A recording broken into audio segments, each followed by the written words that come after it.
1997년 당시 사상 최악의 살인마 집단으로 불리던 지존파의 범죄 행각에 경악을 금치 못했던 우리나라는요, 그 충격이 채 가시기도 전에 또 한 번의 충격적인 사건이 알려지게 됐습니다. 바로 택시기사를 위장했던 온보현의 연쇄 납치 강간 살해 사건이었는데요. 이 사건을 이후로 택시라는 것이 여성들에게 공포의 대상 중 하나로 인식되는 계기가 되었고요. 밤늦게 여자 혼자 택시를 탄다는 행위 자체가 최소한의 긴장감을 유지해야 되고 쉽게 하기에는 좀 주변에서도 많이 걱정되는 이런 위험한 일 중 하나가 되었습니다. 온보현 사건은요, 인명경시의 풍조에 대한 경고였고요. 그 잔인성으로 인해서 오늘날까지 가장 심각한 범죄 중 하나로 손꼽히고 있는 대한민국 희대의 범죄사로 아직까지 회자되고 있습니다. 이번 사건은요, 1997년 9월 27일 전국의 여성들을 공포로 몰아넣었던 온보현 사건을 이야기해 보도록 하겠습니다. 온보현이고요. 수감 중 사진입니다. 전라북도 김제에서 오남 1녀 중 둘째로 태어납니다. 어릴 때 온순하고요, 착한 성격이었어요. 그래서 마을 어른들에게 이쁨을 많이 받기도 했었지만 가정폭력이 문제였습니다. 이 폭력적인 성향이 굉장히 짙었던 아버지 밑에서 학대를 받으면서 자랐기 때문에 점차 성격이 변하기 시작했어요. 검거 당시에도 아버지를 죽이려고 했었다, 아버지를 세상에서 가장 싫어했다 등의 말을 수차례 내뱉었고, 아버지에 대한 극도의 증오심을 보였던 것으로 많이 알려져 있습니다. 이런 온보현의 삶에서 항상 문제가 되어 왔던 건요, 온보현이 어릴 적부터 목격을 하던 폭력적인 아버지 모습인데, 어린 시절부터 엄마를 심하게 때렸습니다. 그런 아버지의 모습을 많이 보고 자란 온보현은 아버지에 대한 분노를 품은 채 자랄 수밖에 없었고요. 그 분노는 온보현이 24살이 되던 해 극으로 치닫게 되는데, 아버지의 폭력을 견디다 못해서 어머니가 음독자살을 선택하게 된 것이 그 원인이었습니다. 이 어머니의 죽음이 아버지 때문이라고 생각하는 온보현은요, 그때부터 아버지에 대한 증오감으로 인해서 아버지를 향해 구타한 뒤에 가출합니다. 그리고 학교를 그만두고 서울로 올라가게 되죠. 온보현은 당시에 공사판에서 막노동을 하면서 지냈고요. 그러다 택시 회사에 취직합니다. 이때부터 어떤 잦은 폭력성으로 인해서요, 경찰서를 들락거리면서 전과 13범이 되었어요. 전과가 생기자 얼마 못 가서 퇴직을 한 온보현은요, 채소 사업을 시작했습니다. 근데 이 일이 잘 되지 않아서 결국 경제적이나 심리적으로 생활이 어렵게 되었던 거죠. 평소에도 온보현은 친구나 친척들과 연락을 끊은 채 어떤 고립된 삶을 살았기 때문에 온보현이 그동안 어떻게 살고 있는지에 대해서는 아무도 알지 못했어요. 이때 유일하게 한 번 사귀었던 여자친구가 있었는데요, 이 여자친구에게도 이 당시에 버림받게 됩니다. 그러자 온보현은 삶의 의욕을 상실하게 되었고요. 결국 자신을 두고 홀로 떠난 어머니나 어떤 세상의 모든 여자들에게 적대심을 품게 됩니다. 그리고 자살을 결심해요. 하지만 이 온보현은 그렇게 용기가 있는 사람은 아니었어요. 자살에 실패하자 그 뒤에 뭔가 억울하다는 생각이 들었답니다. 내가 이렇게 어렵게 살고 있는 거는 모두 여자들 때문이라는 생각이 들었던 거죠. 그리고 자신의 일기장에 여자를 살해한 뒤에 자살해야겠다 라고 마음을 고쳐먹게 되면서 온보현의 범죄 행각이 시작됩니다. 이 온보현의 범죄 행각 중에 가장 특이한 점이 검거 직전까지 계속해서 직접 작성해왔던 살인 일지가 존재한다는 점인데요. 일기 형식의 글에서 온보현은 정확히 몇 명을 어떤 식으로 살해할 것인지, 또한 범죄 이후에 어떠한 심정을 느꼈는지를 매우 상세하게 기록했다는 겁니다. 이 일기에서 온보현은 정확히 내 나이만큼의 사람을 살해할 것이며 현재까지 살인 인원과 남은 수까지도 기록하는 등 상식적으로 도저히는 이해할 수 없는 행동들을 하고 있었어요. 또한 목표 인원 초과를 경고하기도 하는 등 매우 대담한 양상을 보이고 있는데, 이 글을 통해서 이 사람이 결코 심신미약의 상태에서 벌어진 범죄가 아닌 미리 치밀한 계획을 세우고 발생했다는 점, 그리고 이 사람의 억눌리고 비틀린 이런 내면의 혹독한 잔인성을 들여다볼 수가 있습니다. 이 다음에 이야기할 온보현 사건의 전말은요, 이 온보현의 살해 일지를 토대로 구성했고요. 자신의 나이만큼 여성들을 죽이겠다고 결심했던 첫 범행 시의 나이는 38살이었습니다. 온보현은 당시에 서울시 도봉구 수유 1동에 살고 있었어요. 1994년 8월 13일, 13년 전 자기의 어머니가 음독 자살했던 그날입니다. 자신의 숙부에게 왜인지는 모르겠는데 인사를 했습니다. 아마 이미 자기가 자살할 것을 대비해서 가족들에게 인사를 올리지 않았나, 이가 친척에게, 이런 생각이 드는데요. 조상묘에 벌초를 하겠다고 하고요. 자신이 들어갈 구멍을 그 산소 옆에서 팝니다. 자신이 들어갈 구덩이를. 이것은 자기가 목표로 했던 38명의 여성을 다 살해하고 나면은 스스로 이 구덩이에 들어가서 죽겠다고 다짐했던 거죠. 3일 뒤인 8월 16일, 이때 살인하는 과정을 기록으로 남기겠다고 마음먹은 온보현은요, 살인 일기를 쓸 수첩을 구입한 것으로 연쇄 살인 준비를 시작합니다. 예전에 자기가 잠깐 택시기사로 일했던 경험으로 여성들이 쉽게 차에 탈 것이라고 판단해서 택시를 훔쳐서 범행할 것을 계획하죠. 훔칠 차를 물색하던 온보현은요, 강북구 수유동에서 한 낡은 택시를 훔쳐내고요.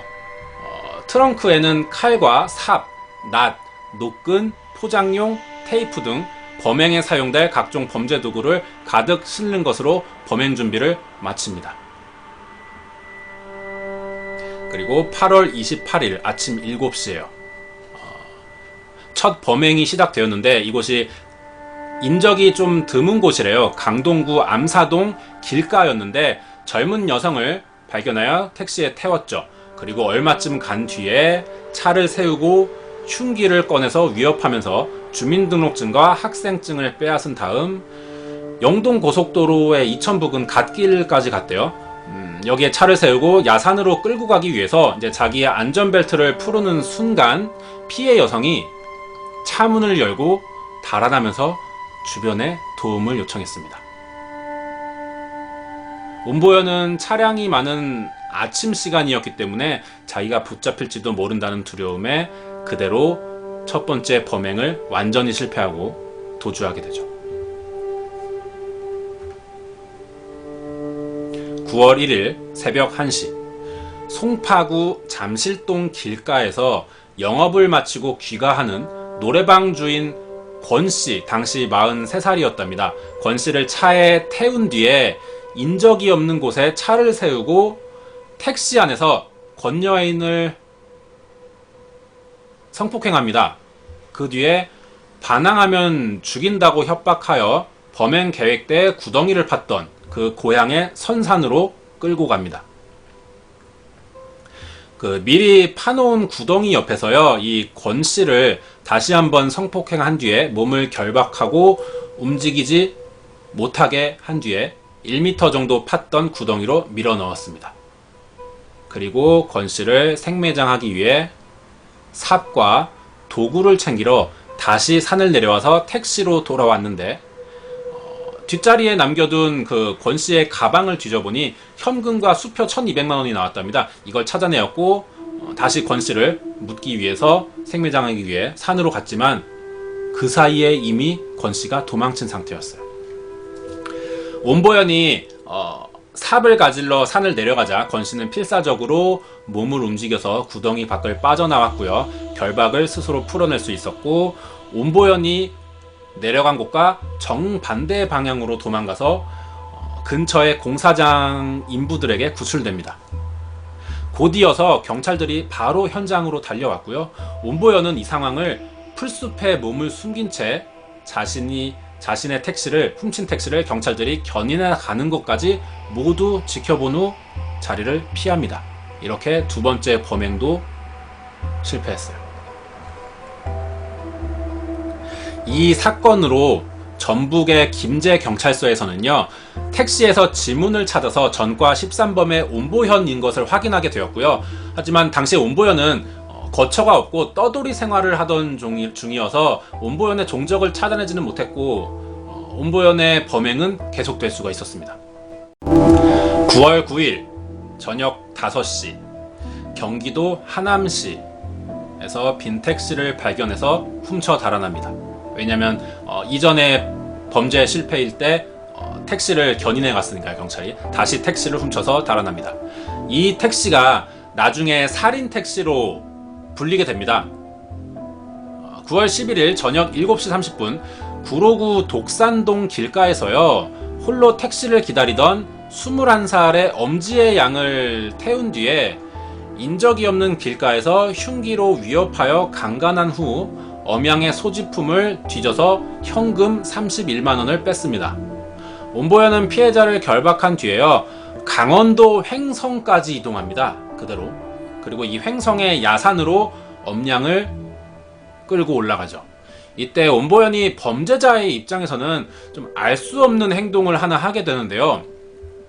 당시에 이 엄양이 너무 쉽게 붙잡혔던 터라 반항도 하지 못하는 것을 보고 피해자를 살해하는 것은 너무 싱겁다라는 자만심을 갖게 됩니다.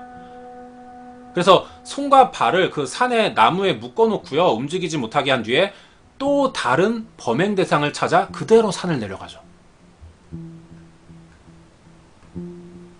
횡성 야산에 엄양을 묶어두고 온 온보현은요, 다른 희생자를 데리고 돌아가서 번갈아가며 2명을 성폭행할 생각이었답니다. 이 생각에 들떠 있었다고 합니다. 12시가 넘었고 9월 12일이 됐어요.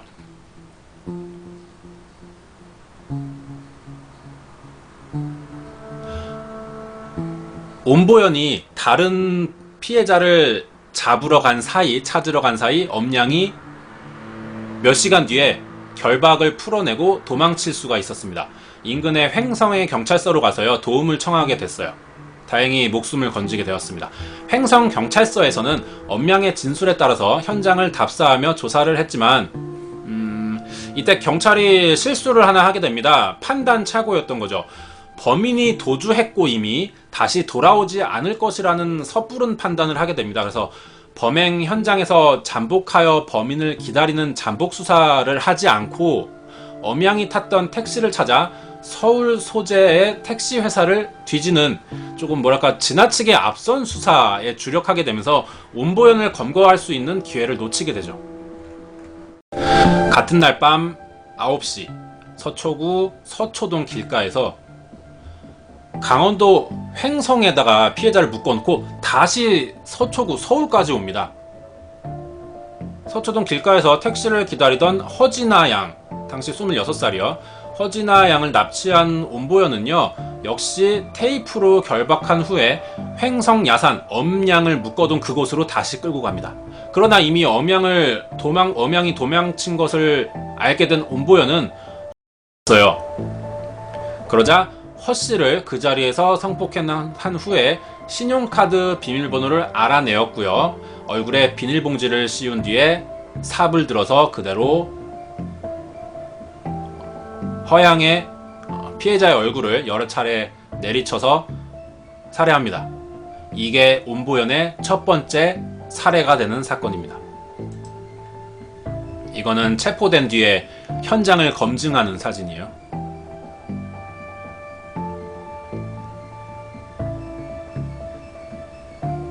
9월 13일 새벽 5시 30분 서울 풍납동 지점에서 허양의 카드로 현금을 인출하던 온보연이 CCTV에 잡힙니다. 경찰은 그런데 당시에 비밀 수사를 하던 상황이라 다른 곳으로부터 이 사건 제보를 받을 수 없었던 이유로 이 사실을 알지 못한 채 지나갑니다. 같은 날 밤 8시 첫 번째 살인으로 흥분이 채 가라앉지도 않은 채 다시 택시를 타고 서울 길거리를 돌아다니던 중에 강동구 천호동에서 귀가하고 있던 노영선 양 19살이네요. 노영선 양을 납치하여 같은 방법으로 노양을 결박했고요.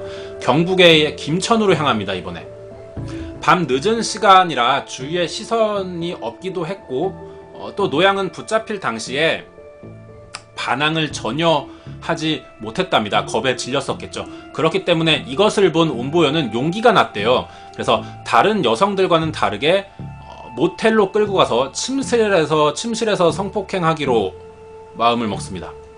노양을 성폭행한 뒤에 신분증을 꺼내서 주소를 확인한 온보연은요, 왠지 이 노양에게 나쁜 인상을 주기가 싫었답니다. 이게 또 알 수 없는 이상한 행동이었던 거죠. 이런 인상을 주고 싶지 않았다는 생각이 들어서 결국 이 노양을 다시 차를 태우고요, 집까지 데려다주는 이상한 행동을 보입니다. 9월 14일 저녁 9시 송파구 가락동 길가에서 아동복지학교에서 아이들을 가르치던 교사 24살 박승현 씨를 택시에 태우게 됐습니다. 박양은 온보연이 행선지를 묻지도 않고 으슥한 곳에 차를 세우고 칼을 꺼내 위협하는 것을 겪게 되었어요. 하지만 박양은 전혀 주눅들지 않고 더 거세게 저항했습니다. 온보연은 박양을 칼로 여러 차례 찔러대다가 자기도 손에 상처를 입습니다. 온보연은 몸을 찔려서 피를 흘리고 의식을 잃은 피를 흘리고 있는 박양을 성폭행을 하기 시작했고요. 반항해서 자신을 손을 다치게 한 것에 대한 분풀이로 박양을 다시 여러 차례 찔러서 살해합니다. 이게 두 번째 살해가 되겠습니다.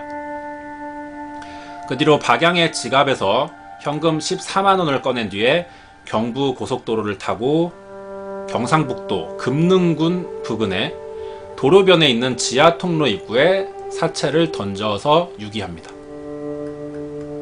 온보연은 손을 다쳤어요. 이번 범행에서. 그러면서 이 손을 치료하느라고 추가 범행을 하지 못했고요. 박양의 의외의 큰 저항에 두려움을 느끼게 됩니다.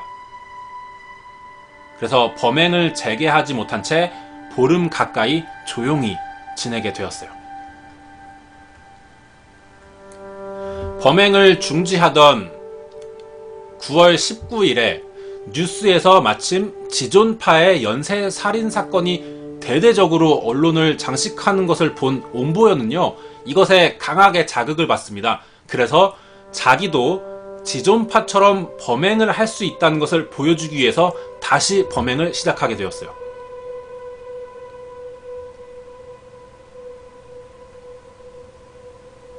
이때 권여인의 납치, 강도, 강간 및 살인 미수 사건을 수사하던 전북의 김제경찰서에서는요, 온보연을 지명수배하여 공개수사로 전환한 상태가 되었었고, 9월 23일이 되던 날에는 현금 자동 지급기에서 찍혔던 그 온보연의 CCTV 사진을 배포하기 시작합니다.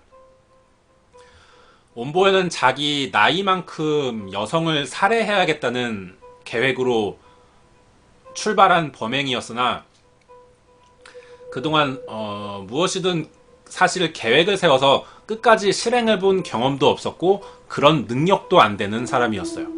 여태까지의 범행은 최후의 발악을 하는 심정으로 이 허술한 사회 감시망 덕에 큰 어려움 없이 여러 차례 범행을 진행할 수 있었지만 두 번째 살해를 하던 도중에 부상을 입자 심리적으로 크게 위축되었고요.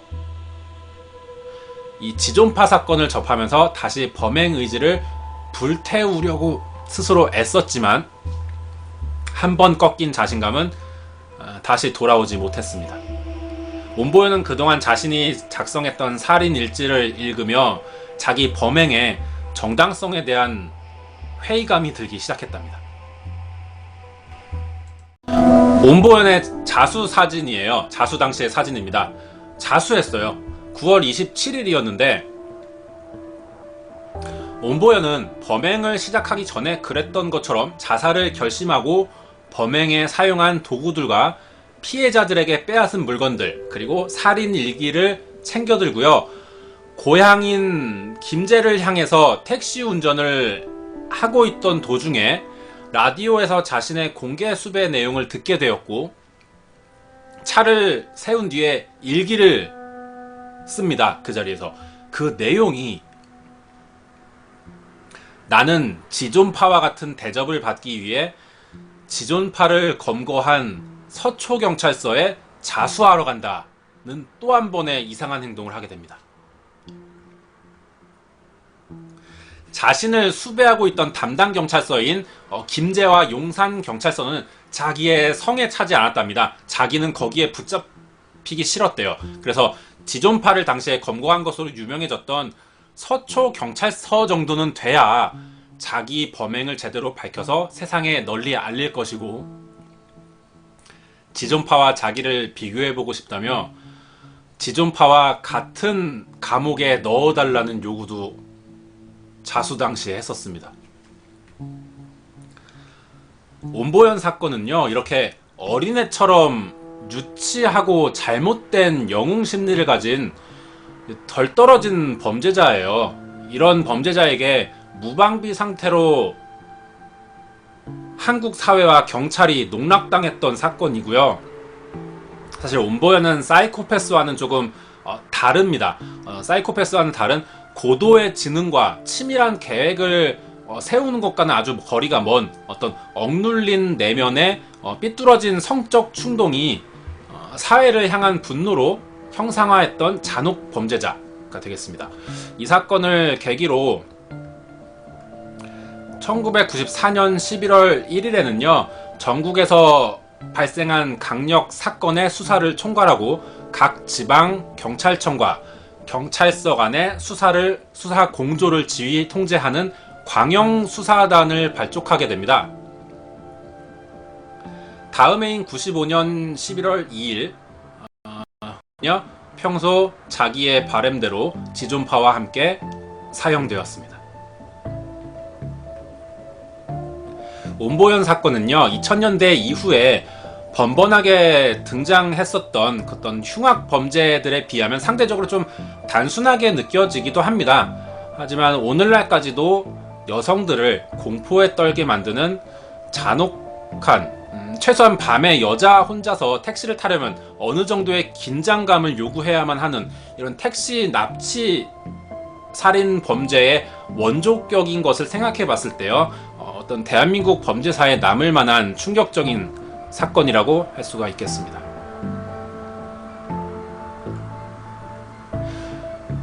옴보연 연쇄 살인사건을 마치도록 하겠습니다. 혹시 이번 옴보연 사건을 보면서요, 최근 강남역에서 발생했었던 그 묻지마 살인사건 잘 알고 계실 거예요. 그 묻지마 살인사건과 좀 비슷한 동기를 보이고 있다고 생각이 들지는 않으셨나요? 그리고 한 가지 새로 떠오른 말이 있을 겁니다. 여성 혐오 범죄. 제 영상을 유튜브에서 보실 수가 있는데, 한 분이 이제 댓글을 달아주셨어요. 아래쯤에 범죄 컨텐츠를 하면서 범죄 예방책도 함께 알려주면 더 좋을 것 같다 라고 하신 분이 있었습니다. 아마 제 기억에도 이분도 여자분이었던 것으로 제가 기억을 하는데요.